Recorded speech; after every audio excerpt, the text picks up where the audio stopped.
Hello, dear students. I hope you're safe and healthy. We are going to start a number of lessons online, and this is our first lesson. Today, we're going to talk about the reading and the writing section of the TOEFL test, and specifically, the topic that we're covering is paraphrasing. In today's lesson, we will learn how to understand what a paraphrase is and why we need to paraphrase. We'll also try to identify different ways of creating paraphrases. Finally, we'll look at paraphrases in the reading section. So what is paraphrasing? Paraphrasing is saying something using your own words. We do a lot of paraphrasing on a daily basis. We paraphrase when we explain something to our little brothers or sisters. We paraphrase when we try to explain a topic to our friend who did not understand it in the class. So paraphrasing is something casual. Anyways, let's look at the example given here to see how it works. The students failed to come to the test is the original sentence that I have here. The paraphrase of it is the following. The students were absent during the test. This is a very good paraphrase because in this sentence, we do not repeat the same structure. We use different words, so we say what we understand. That's what paraphrasing is about. Another thing is, maybe we should remember that paraphrasing is an essential academic skill which is tested by TOEFL. That's because you need to use it in the speaking section of the exam, in the writing section of the exam, and in the reading section of the exam. There is some paraphrasing and listening too. In all cases, paraphrasing is something that will enable us to speak clearly, to show that we understand well, and to explain information. The easiest way to paraphrase is to use synonyms. Let's look at the example. Some sponges resemble plants. The paraphrase is the following. Some sponges look like plants.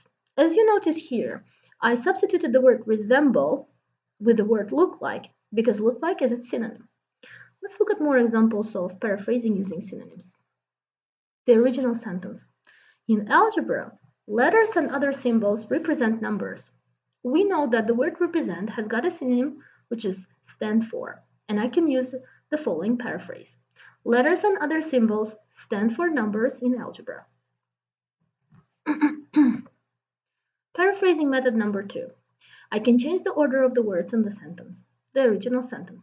It is not illegal in some cultures to be married to more than one woman at the same time, but the monogamous relationship is the most common. The paraphrase. In some cultures, it is legal to be married to several women at once, but it is more common to be married to just one woman. Pay attention to how apart from changing the words in the sentence, I also substitute some of the synonyms, some of the words with their synonyms. For example, I use the word legal instead of the word illegal.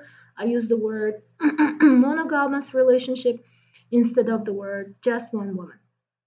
So we combine the first technique and the second technique into this paraphrasing method number 2. Let's look at more examples in which we will see how we can change the order of the words. We can change the order of clauses. If I have time, I will call you. The paraphrase is the following. I will call you if I have time. We have just changed the order of the clauses to get a good paraphrase. Let's look at the second example. When the students are given an opportunity, they will usually get motivated. The students usually get motivated when they are given an opportunity. Again, I have created a very easy paraphrase by just swapping the clauses. Paraphrasing method number 3. I can use a different grammar structure. For example, I had never seen an elephant in my whole life, so I was amazed at its size when I first saw it in the zoo. Paraphrase. Having never seen an elephant in my whole life, I was amazed to see how large the animal was when I first saw it in the zoo. You can notice that I've used a different grammar structure in the paraphrase. I can change the grammatical structure of a sentence in several ways. We'll look at 3 typical ways of changing the grammatical structure of a sentence. Number 1 is using a complex sentence instead of a compound sentence. Let's look at the original sentence first. I was late, so I had to apologize. The paraphrase sounds the following way.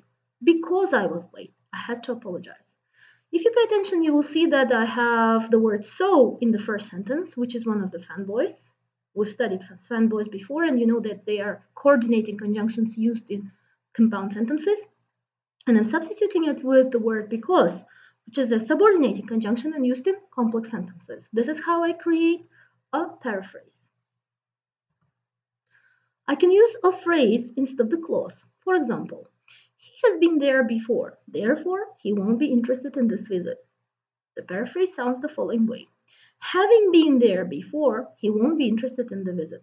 You can notice at once that the clause he has been there before has been reduced to having been there before. This is another way in which I can use a different grammatical structure in order to paraphrase. The third way in which the grammatical structure can be changed is using the active voice instead of the passive.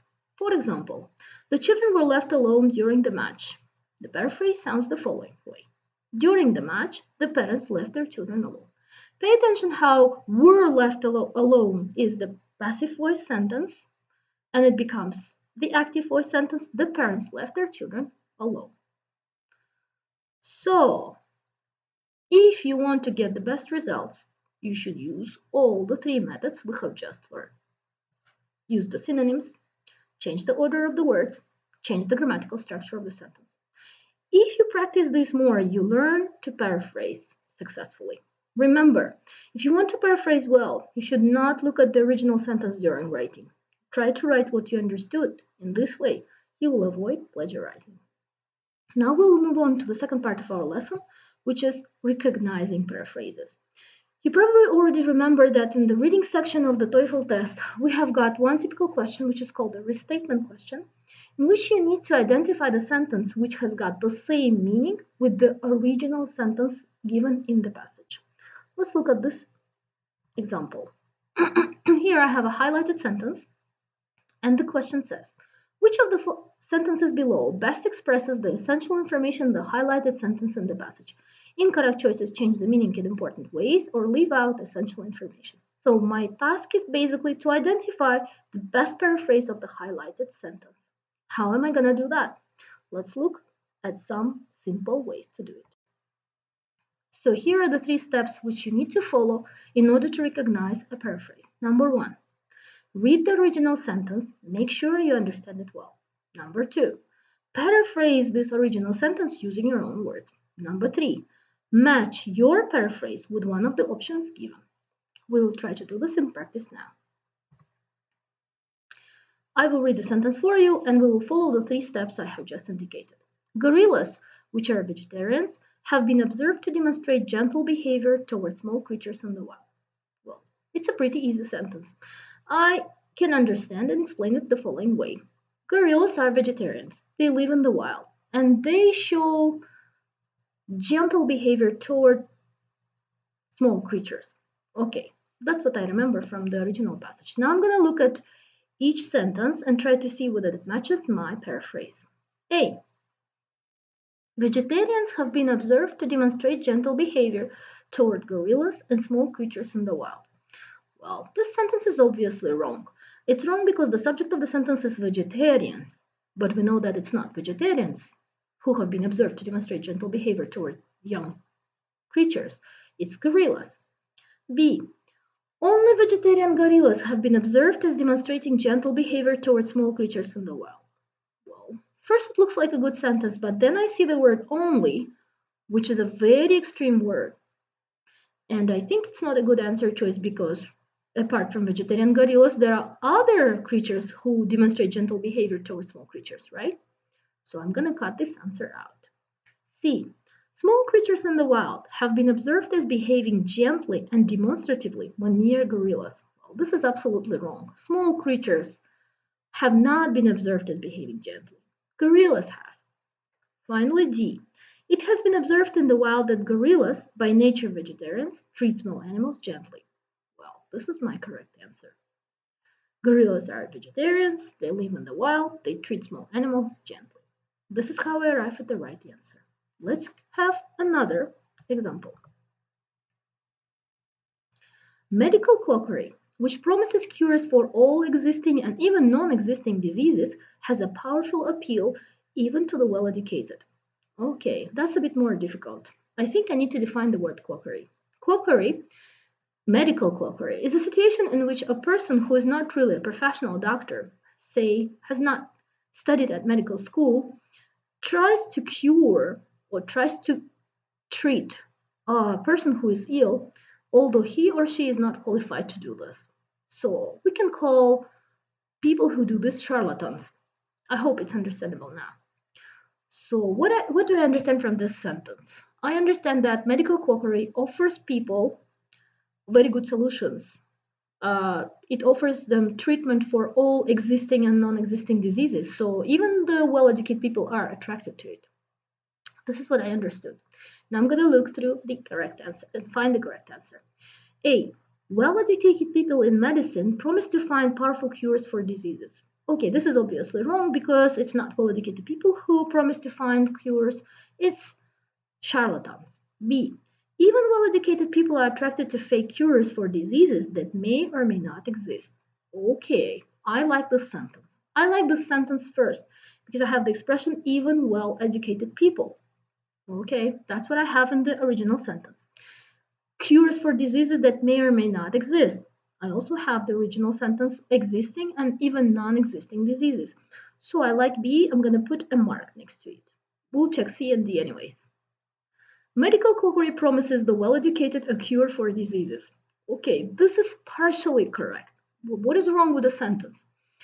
Medical quackery promises the well-educated a cure for diseases, just well-educated? No. Medical quackery promises everyone a cure for diseases. Besides, it offers a cure for existing and non-existing diseases. So this sentence is not completely correct because it's not complete. D. The medical profession has appealed to the well-educated for funding to find cures for diseases. This is obviously wrong. The medical profession, no, it's not the profession that has appealed to the well-educated. It's the medical quackery that has appealed to them. So this is the complete answer, wrong answer choice. That is why my only plausible correct answer choice is B. Let's sum it up again. Today we talked about the reading section and the writing section mostly. We tried to create paraphrases and we tried to recognize them in the reading section. In order to create a good paraphrase, you need to practice more. Just try writing more paraphrases. In order to recognize a paraphrase, you need to read more text and try paraphrasing them. I hope this lesson has been useful for you. Good luck. See you next lesson.